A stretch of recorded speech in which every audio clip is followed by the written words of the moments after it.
एक बार माता पार्वती भगवान शिव से कहती हैं कि हे प्रभु, अपने से कम किसी को क्यों नहीं समझना चाहिए।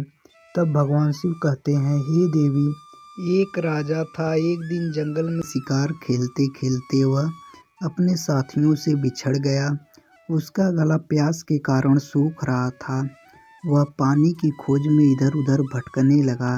अंत में उसे एक कुआं दिखाई पड़ा, परंतु पानी बाहर निकालने का कोई साधन नहीं था। उसने घोड़े की जीन से अपनी पगड़ी का एक छोर बांधा और दूसरा छोर पकड़कर कुएं में उतर गया। पगड़ी छोटी पड़ गई।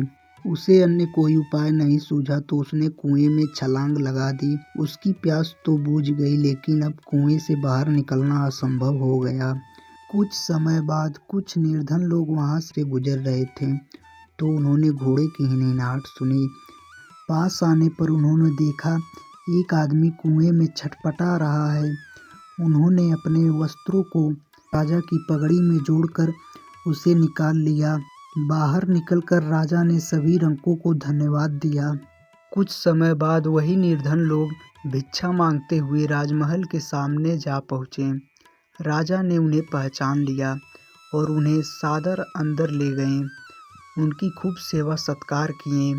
राजा उनकी सेवा में इतने तल्लीन हो गए कि उन्होंने मंत्रियों, राजकुमारों और नौकरों की तरफ आंख उठाकर देखना भी छोड़ दिया। उपेक्षित राजकुमार और मंत्री निर्धन लोगों को बाहर निकालने की तरकीब बनाने लगे। राजा को भनक मिली तो उसने सभी को एकत्र कर पूछा, यदि कोई तुम्हारे प्राणों की रक्षा करे तो तुम्हारा क्या कर्तव्य होना चाहिए। सभी लोगों ने कहा, हमें अपना सर्वस्व उसे दे देना चाहिए। राजा ने कहा, बिल्कुल ठीक। इन महात्माओं ने जंगल में मेरे प्राणों की रक्षा की थी। बोलो, मैं क्या करूं? सभी अपने किए पर लज्जित हुए और क्षमा याचना करने लगे।